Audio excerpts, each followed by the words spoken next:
Thank you, Honourable Speaker. Honourable Speaker, I rise to deliver my response to the 2020-2021 national budget.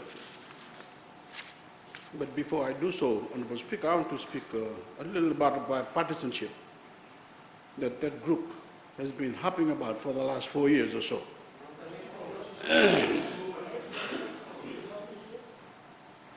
Honourable Speaker, the leader of the opposition has been harping about this bipartisanship coming from a man. This is coming from a man who brought us to our knees and brought racial intolerance.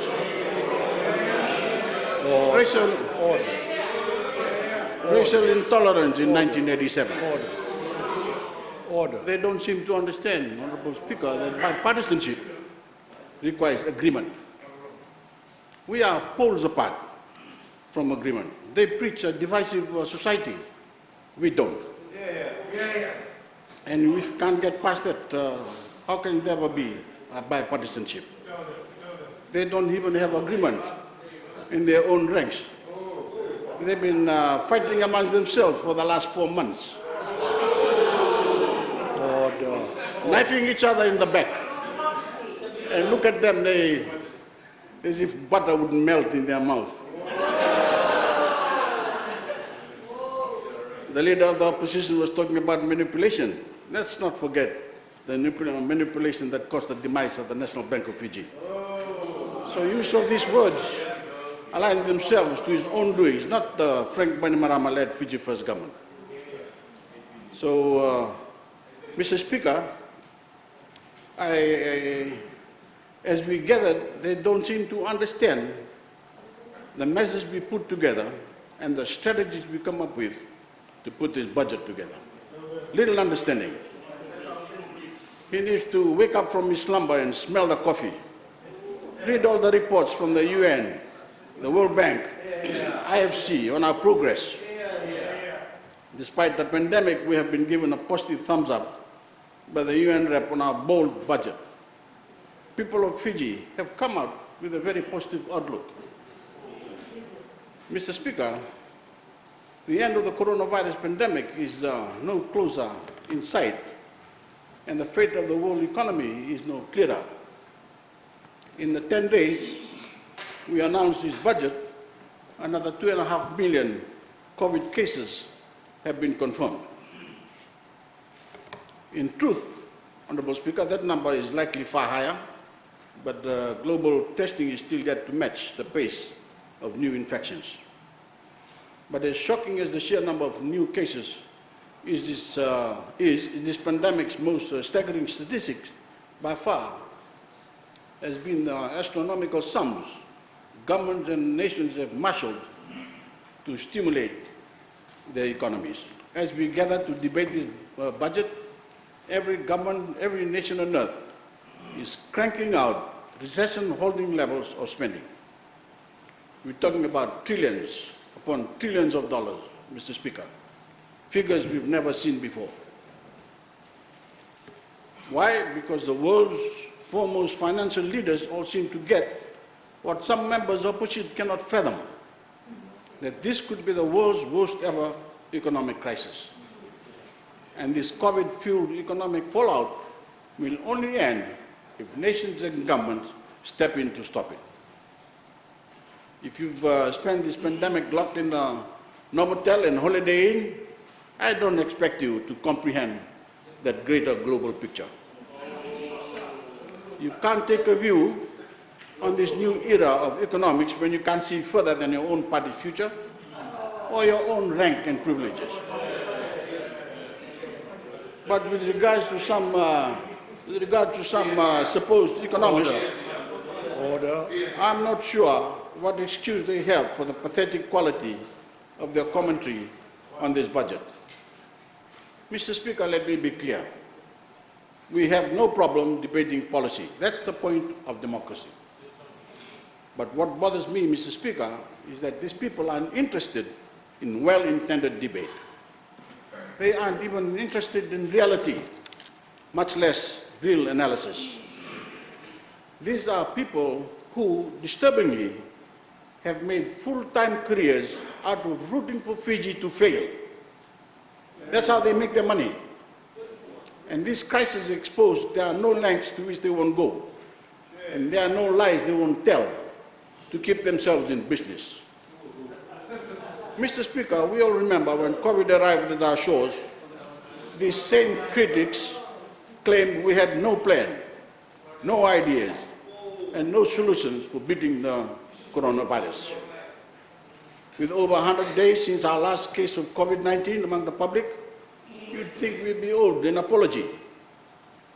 But no, these people don't make a living by making amends. Instead, Mr. Speaker, they simply hope we forget their false prophecies and then they move on to the next round of doomsday predictions. Now they say we have no clue how to solve this economic crisis, and they are taking the stimulus we've announced to fight it. It's okay when other nations like Australia, who just announced its largest ever budget deficit since the Second World War, do the same. But they blame Fiji for doing exactly what every other government knows must be done. Mr. Speaker, don't take my word for it. Fiji's strategy of smart borrowing has been widely endorsed, including by the United Nations. Our multilateral partners see the prudency behind all of our budgets, Mr. Speaker. These are institutions run by actual economists with whole teams dedicated to reviewing our economy, and they trust Fiji. That's why they stood with us through this crisis. Mr. Speaker, the opposition can shut their eyes to these global realities all they want. I really don't care. I put my stock in the international economic experts over failed former professors. But no Fijian should be blind to the hardship our people are facing. Nobody's ego should block their view of what is at stake here. We have an economy to save by any means necessary. We have people to serve. We have jobs to sustain and new ones to create.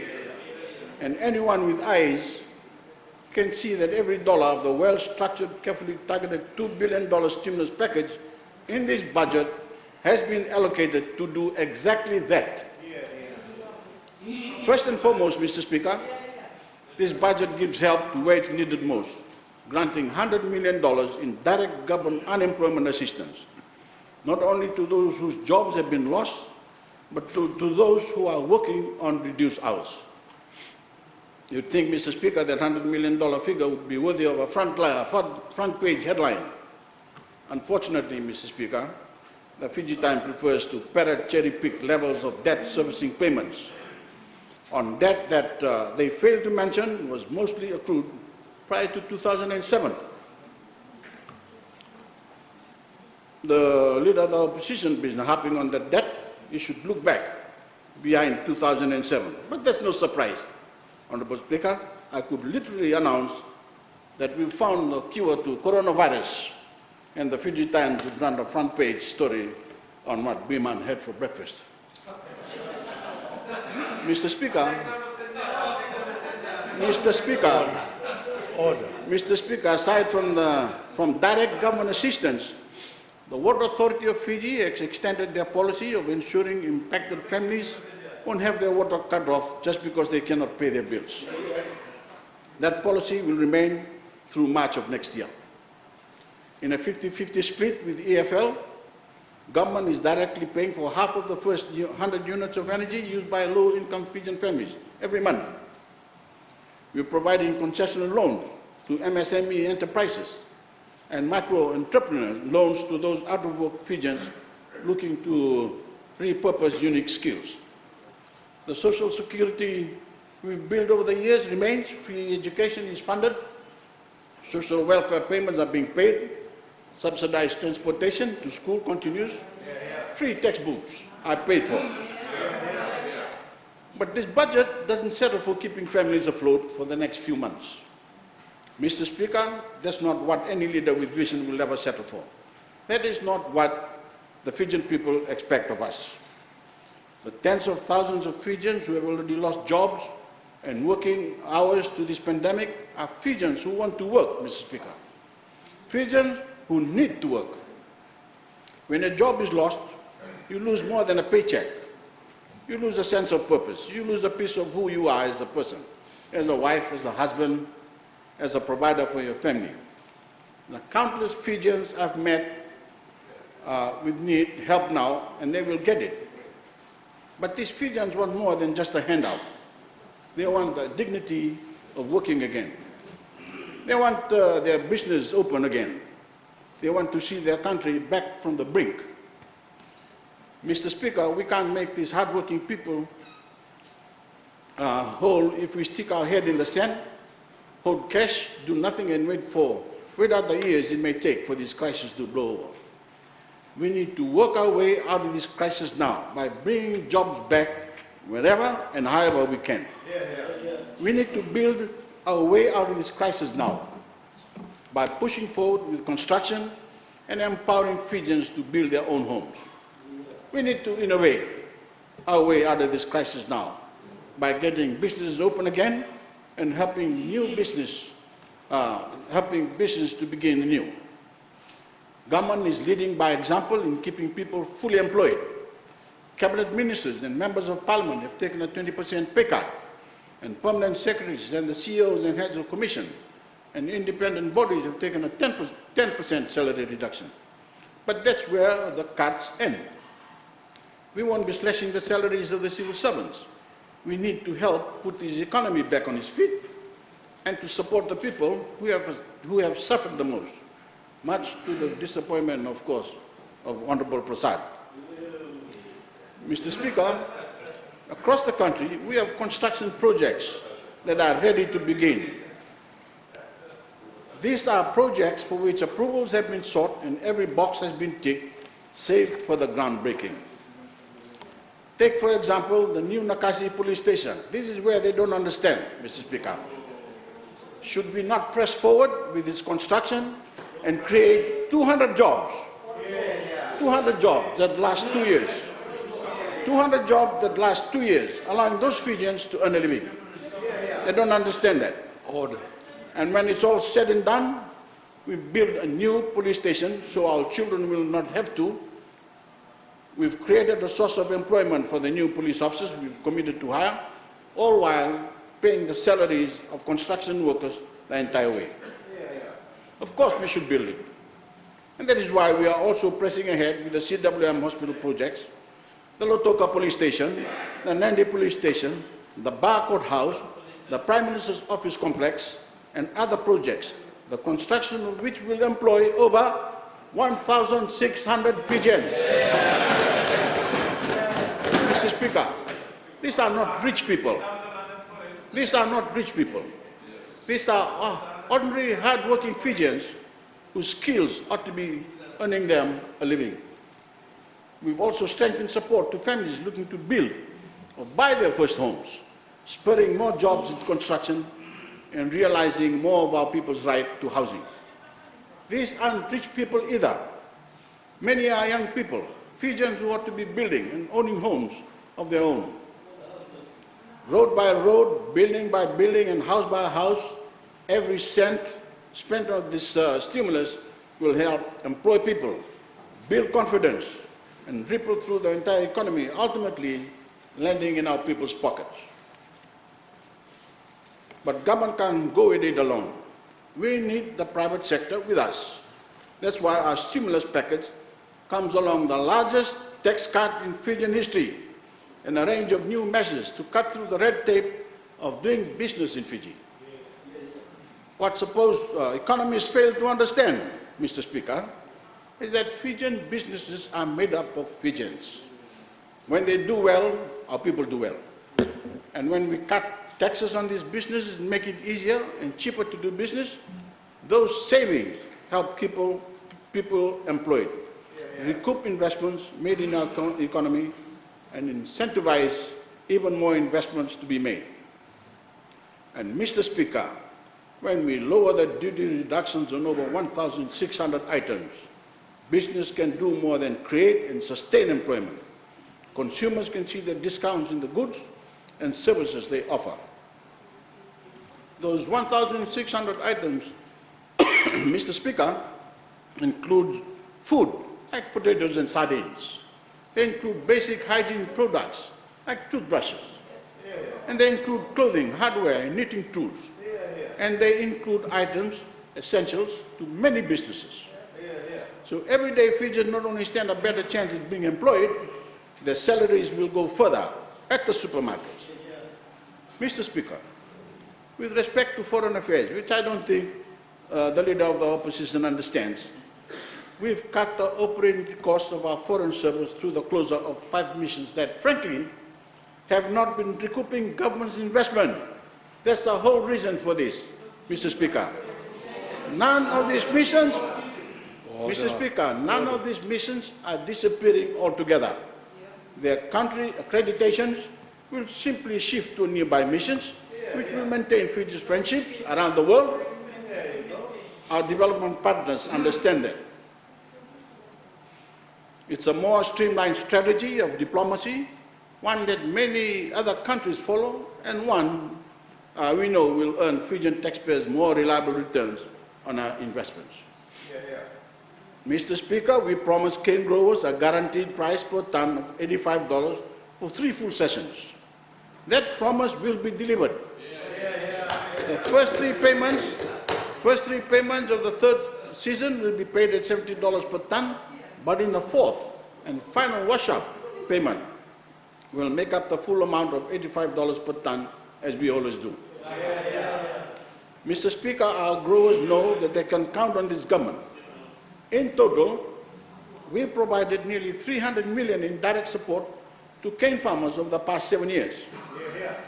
Cane growing is the only agriculture sector to which we guarantee a price per ton, and that relief comes on top of the cane planting grant, the building of new cane access roads, the subsidization of fertilizer and weedicide, the buying of new trucks, the assistance we grant new farmers, and our commitment to accelerating mechanization, all which are fully funded this year.